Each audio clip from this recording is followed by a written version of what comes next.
Hello everyone, welcome back to my channel. My name is Alec Reed. This is my channel, Alec Reads, and today we're reading I Still Think You're Beautiful, chapter 33.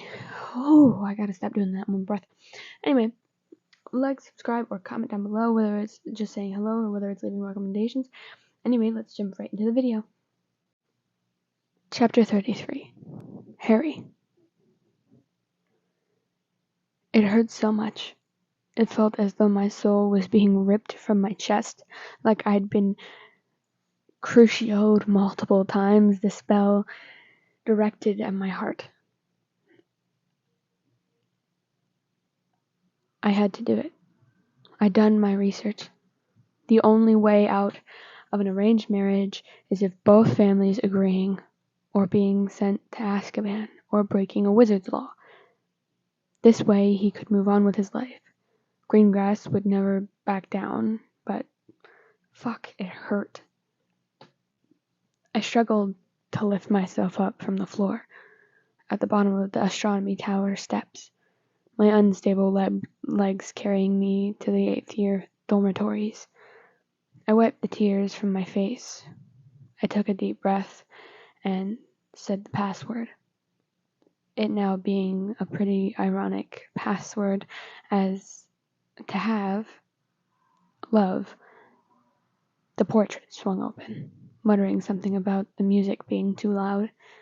Everyone was dancing and singing with great smiles on their faces, drinks in hand. I envied their happiness, and it just wanted to get up and to the bedroom as quick as possible, but Hermione caught my eye as I pushed past. "Harry, are you alright? Draco was looking for you," she asked me, grabbing my hand. I snatched it out of her grip and shook my head, racing up the stairs and slamming the bedroom door behind me. I grabbed my Gryffindor hoodie, shoving it in over my head. Then I climbed into my bed, closed the curtains around me, casting a muffling charm, and wept, shoving my face into a pillow in an effort to give me some sort of comfort. But it just smelled of him, and I hated it. The light scent of his lavender body wash, the deep muskiness of his cologne, I hated it. Everything smelled of him. I couldn't escape it. I wanted it to end. It would be even worse when he came back to sleep. He would be right there. I tried to sleep. I did, but the banging in my head, the noise from downstairs, and the nightmares that awaited to suffocate me as soon as I closed my eyes kept me awake. So I just lay there, listening to the hum of the music, slowly ebbing away until it ceased to exist. I heard the footsteps of everyone retreating back to their own rooms. Neville probably happily asleep with Blaise, and Hermione and Pansy cuddling, protecting each other from their own nightmares. Even Dean and Seamus were probably sleeping together. Ron now being accepted. Yet here I was alone, in a room that smelled of him, where he didn't even bother to return, the coward. And then the door opened, and even with the curtains protecting me, I clenched my eyes shut, tears threatening to spill over, gut-wrenching, my throat clogging up. I thought I was ready, but I'm not. I'm weak. I knew his bedtime routine. Go to the bathroom, comb hair, change into pajamas, put the dirty clothes in the laundry bin, get into bed, read, sleep. He did none of this, apart from the latter. I heard the curtains being pulled back, and for some reason it annoyed me. Just the sound of him. Fuck, it hurt. Until I couldn't stand it anymore. I waited until his breathing turned slow and steady, if a little louder. I pulled back my curtain, not even looking at his direction, grabbed my wand, and left the room.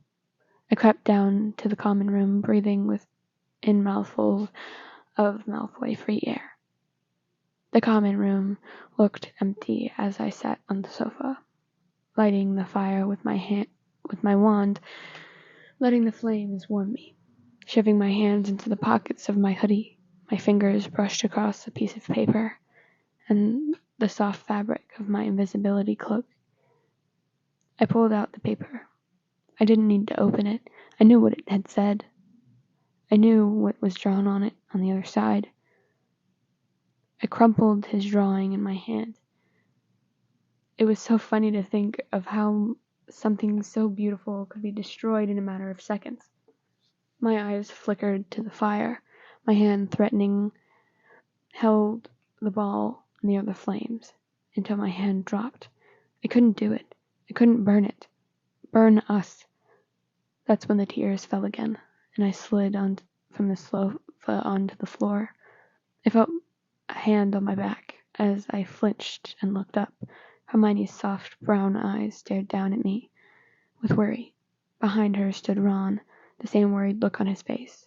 She sat down next to me as I leaned into her and sobbed. I had to. There was no other way. I choked. It hurts so much. I know, Harry. I know. She wrapped her arms around me, resting her chin on my head. I heard Ron walk over and sit on the other side of me. I finally took a breath and pulled away from Hermione, rubbing my eyes. I'm sorry, I slurred. For what? She asked me, her voice gentle, more than usual. Everything. I shrugged and leaned back against the sofa and stared at the fire, my eyes blank, clenching the paper ball in my hand. What's that? Ron asked me. I opened it up from its crunched state and showed him both sides. He just took it from me and folded it up like before and set it on the table, out of my reach. Thanks. Ron nodded and offered me a chocolate frog, which I greatly appreciated. Now beginning to feel much better than I did before, and the three of us just sat there watching the fire, eating random junk until Hermione went to get ice cream from the kitchens, using my invisibility cloak, which was very unlike her, breaking rules and such. Don't you remember first year when we found Flippy? She asked us when she returned with the tub of chocolate chip. Yeah, that thing was huge.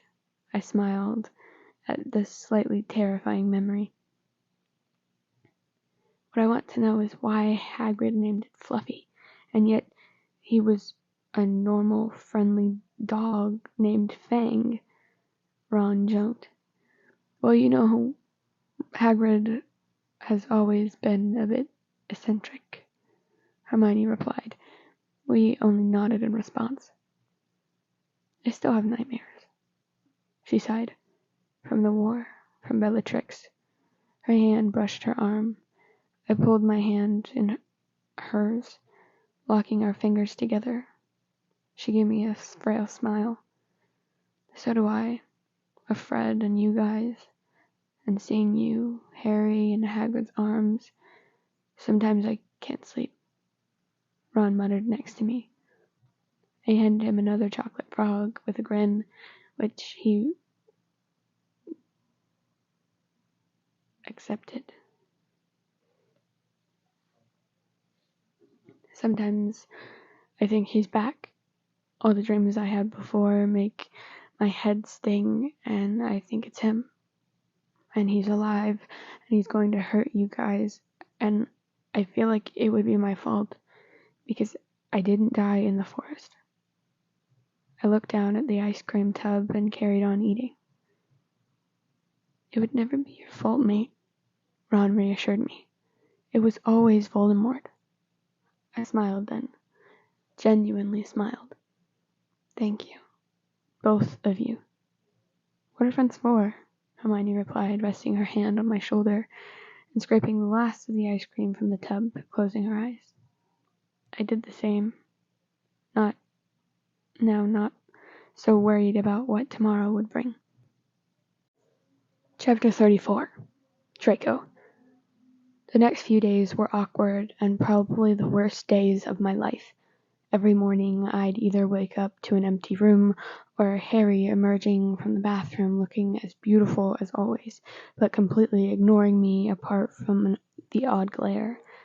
I usually hung out with Blaze and Neville, sometimes with the addition of Hermione and Pansy, but the fact that they were happy couples made me even more bitter.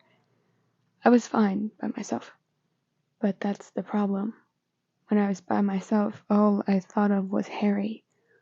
When we were together, I'd catch my eye over the tables at breakfast until I couldn't stand it anymore and walked over to Gryffindor table to eat. Yet now, he didn't even show up. I was worried about him, of course I was, but every time we passed in the corridors, he looked healthy enough. I hoped. He'd been missing some classes too. Maybe just attend the dark arts classes. Sometimes he'd be coming late, his hair wet. I thought he'd slept in, but he'd shown up to class before completely dry. Every day I wondered whether he would talk to me again, but I had no idea what I would say when he eventually did. He hated me for lying to him. It was understandable. I should have told him, but he is overreacting a bit. It was currently a free period, so I made my way to a courtyard which was half empty, contemplating some others from my year. I sat next to a tree where I had a perfect view of the Black Lake.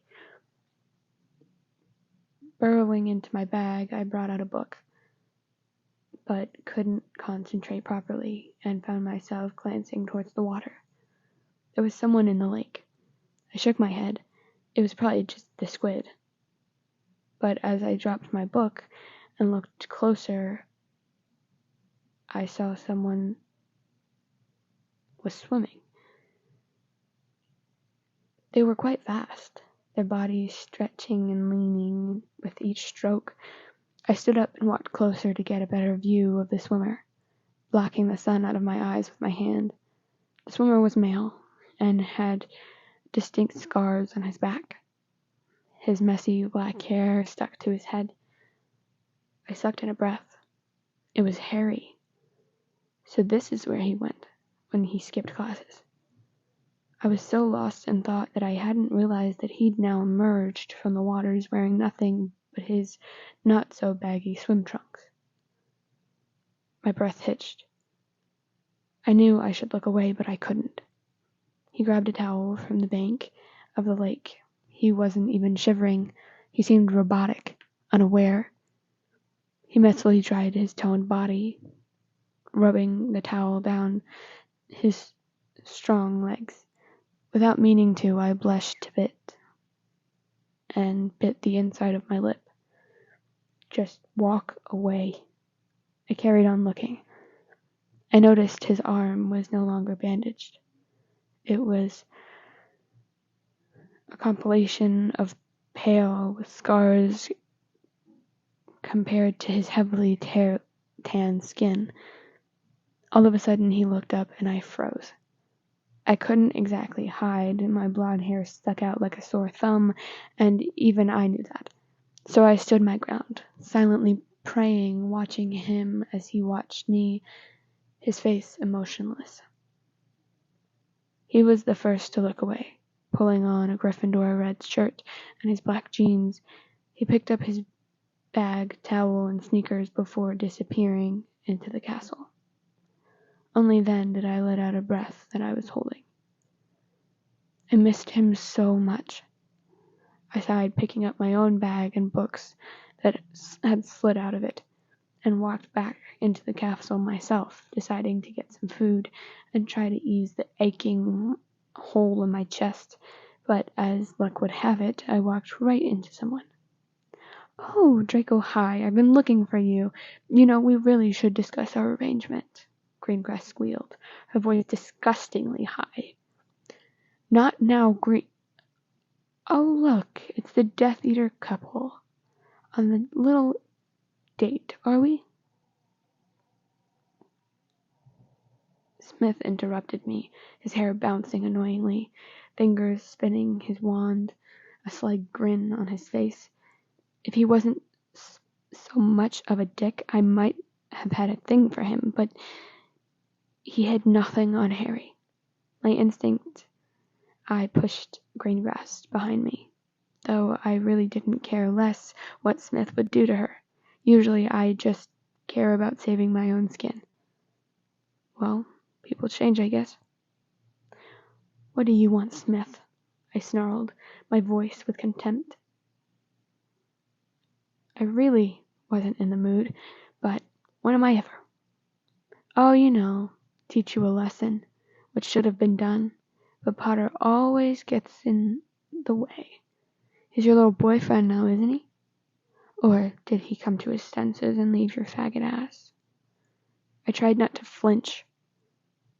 Just get on with it. I really don't have the time. I picked at my nails. You bitch. Leave. This has nothing to do with you. He growled at Greengrass. She squeaked and scrambled and scampered down the hall, which was painfully empty. He pointed his wand at me, eyebrows raised.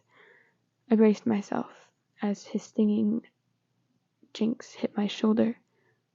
I fell to the floor. My shoulder burned, but I refused to make a noise, to give him the satisfaction. He did this multiple times, one even hitting my face. I let out a tiny whimper. Fight back! I merely looked at him as he raised his wand again. Stop! A voice from down the corridor sounded. If it wasn't for my singing face, I would have smiled. Harry walked toward Smith, disarming him with a flick of his wand and chasing it as it flew over him, his wet hair shaking as he did so. What do you think you're doing, Smith? He spat. He stuttered, obviously intimidated by the boy who lived twice. Go to McGonagall's now. I'll give her your wand later. Harry milked in his sense of authority as Smith walked off meekly in the direction of Headmistress's office. Harry turned to face me. Save it, Malfoy. This doesn't mean anything. He lowered his tone. Get to the hospital wing. And with that, he walked off, following Smith, without looking back. I saw his fists stay clenched until he turned the corner. After Madame Pomfrey had erased the swelling, I ran straight back to my room to write an extremely persuasive letter to my mother, hoping things would work out in the end. Alright, everyone, that is the end of today's episode. I really hope that you guys enjoyed. Like, subscribe, and comment down below, whether it's just saying hello or whether it's giving me recommendations. Good morning, good afternoon, or good night. Goodbye, ladies, gentlemen, and everybody in between, and I will see you in the next video. Bye, friends.